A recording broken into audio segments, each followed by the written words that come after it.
Please be seated. 2017 CF 15684, State v. Nelson, back from our recess. Mr. Lard. Yes, Your Honor, at this time, we will acquittal on the counts listed in the indictment. As to count one, we're asking the court to grant our motion for judgment of acquittal, and that the state has not proven as charged in the information that this murder occurred from a premeditated design. The court recalls the testimony, especially from Mr. Nelson's statement. Initially, he had said that he was there just to commit a home invasion. There was nothing that he did to take steps to commit the murder. Everything from the evidence is strictly circumstantial. But at this point, they've not shown that there was a premeditated design to affect the death of Ms. Fulford. And so I would ask the court to grant our motion on that count. As to count two, which is burglary and assault with a dwelling, or assault and battery therein with a weapon, we would ask the court to grant our motion for judgment of acquittal, and that the state hasn't proven by prima facie evidence that Mr. Nelson went into the intent to commit an assault or battery therein, and based on that, we'd ask the court to grant our judgment of acquittal. As to count three, we'd ask the court to grant our motion for judgment of acquittal for kidnapping with intent to inflict bodily harm or terrorize with a weapon. In this particular case, the evidence is that if there is a kidnapping, which we don't believe had occurred, it was more false imprisonment. However, we would note that there was no intent to inflict bodily harm or terrorize Ms. Fulford. In essence, what happened was that she was taken with him, accompanied him to the ATM, and at best it would be for robbery, but it would not be for the offense of kidnapping with intent to inflict bodily harm or terrorize. It would be simply, if the court finds, just kidnapping. In count four, we'd ask the court to grant our judgment of acquittal for carjacking with a deadly weapon. And in that particular case, what the evidence has shown is that the taking of the vehicle was an afterthought. It was not the primary motivation upon which to take the car. And so we would ask the court to grant that motion, because afterthought is not a basis for that particular case. And in count five, robbery with a deadly weapon, we would ask the court to grant a motion for judgment of acquittal, and that the state has not proven by prima facie evidence that the offense occurred. Ms. Burry. Your Honor, taking the evidence in the light most favorable to the state as to count one, from the defendant's statement alone, he has admitted that while he was at the field where the murder took place, it was his intent to eliminate Jennifer Fulford as a witness.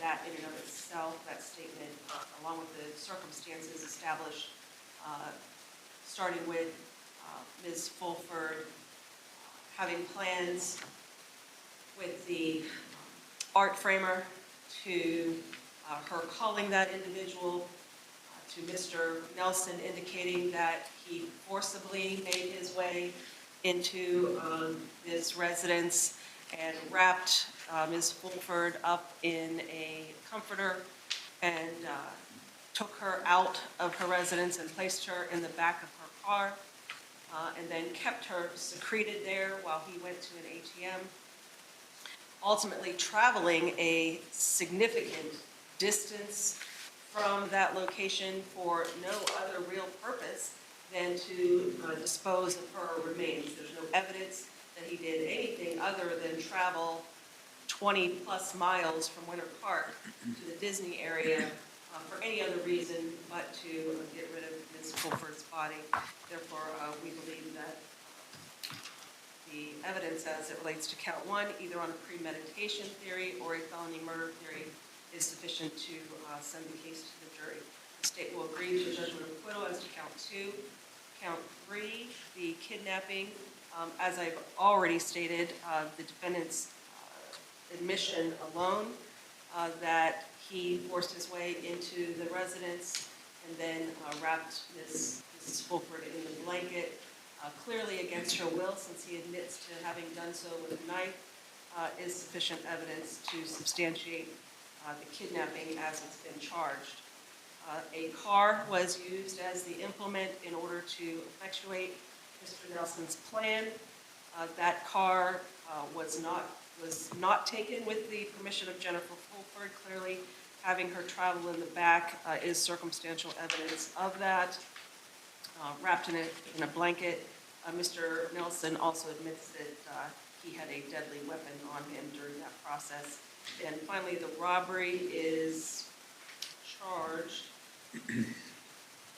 as taking the money or the property of Mrs. Fulford. Mr. Nelson, in his statement, said that Mrs. Fulford gave up the ATM PIN number so that he could then use it to take her property, in this case, $300, suggesting that she gave that information up willingly after he basically stormed the residence, defies logic, and therefore we would ask that the court deny the motion for judgment of acquittal as it relates to counts 1, 3, 4, and 5. Mr. Lar, reply. Yes, in regards to the testimony that we heard from Mr. Nelson in his statement, it was not his intent to take her to the field to kill her. He suggested that he couldn't just drop her off in the street corner, and he wanted her a sufficient distance away where there wouldn't be immediate help. Or the alternative, what it seemed to also suggest was that at that point it was just he was thinking about what to do next. And it came about when she started to make noise, and so there was no premeditation. It was something that had occurred because of the action, not the action so much of Ms. Fulford, but because at that point he was confused and essentially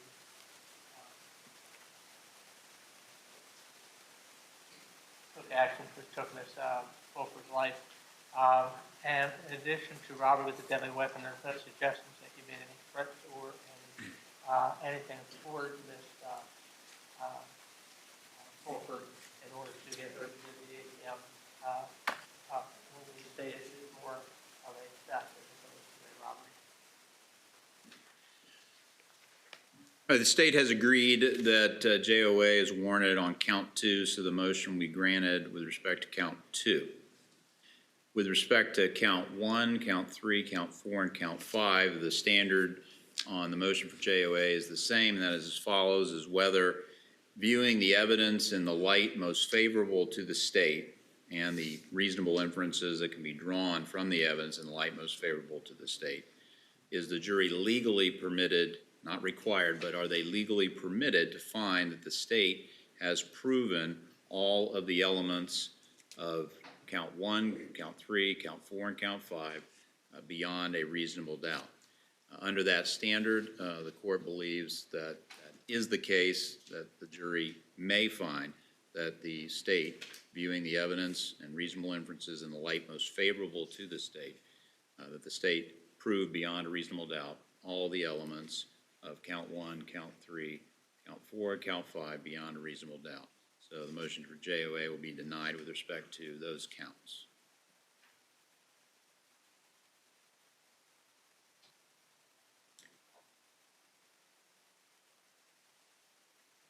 Mr. Lar, has the defense determined whether the defense will present a case? Your Honor, I think what we want to do is be able to talk to Mr. Nelson in the morning. We can approach him. Yes, you can approach.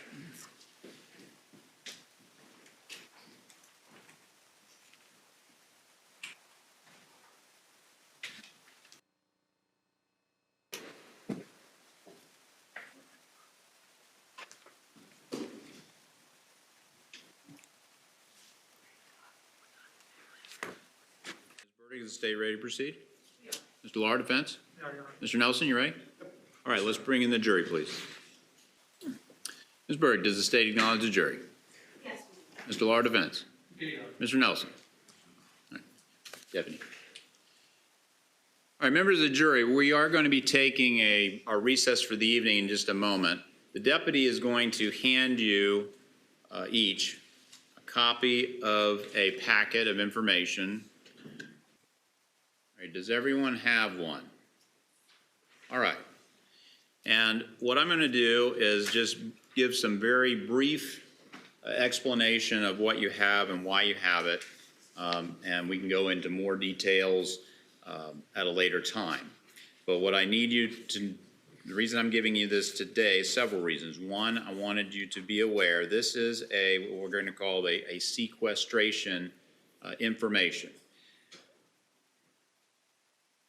During the time you are deliberating, you will be sequestered. Deliberations do not commence until after I read all the instructions on the law to you, and then I will direct the jury to go retire to begin deliberating on their verdict. At that point, you will be sequestered. This is information on the sequestration process. Specifically, it refers to the fact that you will be staying at a hotel during sequestration. Now, what that means is whenever it is that I direct you to begin your deliberations in the jury room, you will begin your deliberations. At a certain point on that day, if you are still deliberating, but you have not reached a verdict yet, at a certain point during the day, usually sometime in the evening, I will make a determination of when we are going to stop for the day. If we stop for the day and you have not yet reached a verdict, you will go to the hotel. If you reach a verdict before that time, you will not go to a hotel. So this is the information if it becomes necessary for you to go to the hotel. And basically, with the way the process would work is we're in court during deliberations on the business days of the week, that is Monday through Friday. Also, if necessary, if you're still deliberating, we will deliberate on Saturday. What that means is we come into court, we're here for some time, and again, at a certain point, I decide that's it for the day if you haven't reached a verdict, and then you go back to the hotel until you reach your verdict. After you reach your verdict, at that point, the sequestration would end. And so I'm giving you this information because it is possible that you will be sequestered starting tomorrow. And if you don't reach a verdict tomorrow, by the time that I determine, then you will need to go to a hotel. So what you need to do this evening is pack and bring a bag with you to the courthouse tomorrow in the event it is necessary to take you to the hotel. That's very general information. I don't expect you to have all your questions, if you have any, formulated today. I just wanted to sort of give you the heads up, number one, tell you to pack a bag and bring a bag. That document I've given you will help you in terms of what you need to do, what you need to bring. There's a reference in the document to packing for a certain period of time. I don't know how long it's going to take for you to deliberate. That's up for you to determine. And so that's why the document is prepared, because that's up to you to determine. So you're going to have to make decisions as to what you feel comfortable packing. These are suggestions that we've prepared. Okay? Read this document tonight, pack your bag. If you have any questions tomorrow or issues, you just give a note to one of the deputies. They'll pass it to me. I'll discuss it with the parties, and then your question will be addressed in one way or another. Okay? So be sure to take that with you. Be sure to read it. Be sure to pack a bag. Be sure to bring it.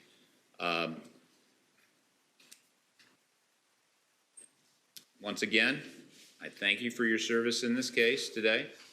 Once again, you're going to leave your notepads and your pens here on your seats, and you remain under all the court's instructions, including, but not limited to, the instruction not to discuss this case amongst yourselves or with anyone else.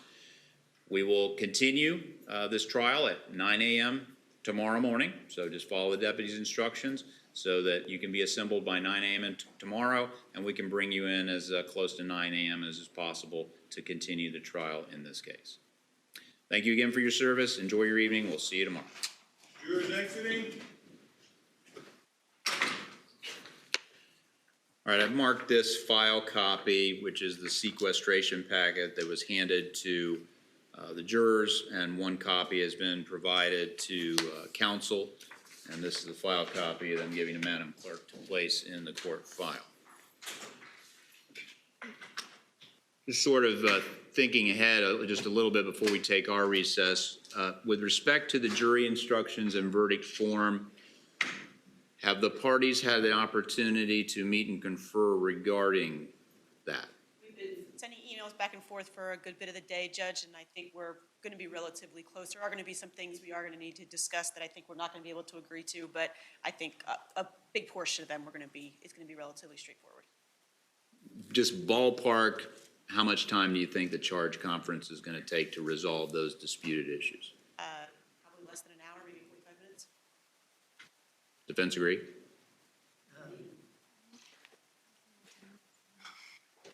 I'm not sure. I sent what we thought needed to be changed in the state, so I'm not sure if they're objecting to a lot of it. I think 45 minutes seems like a lot of time. Yeah, it might be more. There might not be as much that we need to necessarily dispute, but just making sure we go through it, we're all checking it, making sure it's accurate, maybe just giving us time to do that. The actual debate over things, I don't think will take further. Yeah, we have to build in for, and I will just ask the attorneys, have available, please bring paper. We've had times where the printer doesn't work outside and we have to use Madam Clerk's printer, so we need paper to print the instructions if we need to make edits. Have everything electronically so we can make edits here in court if we need to do that. I'll be doing the electronic edits, and then I'll have one of my assistants make all the copies and bring them over, Judge. I'm not going to mess with the printer here in the courthouse. Okay, I mean, as long as that can be done expeditiously. Okay, you're pointing to someone, all right. Okay. Anything else from the state before we go into recess? Anything else from the defense? Mr. Nelson? All right, we'll be in recess till 9 o'clock tomorrow. Y'all have a good night.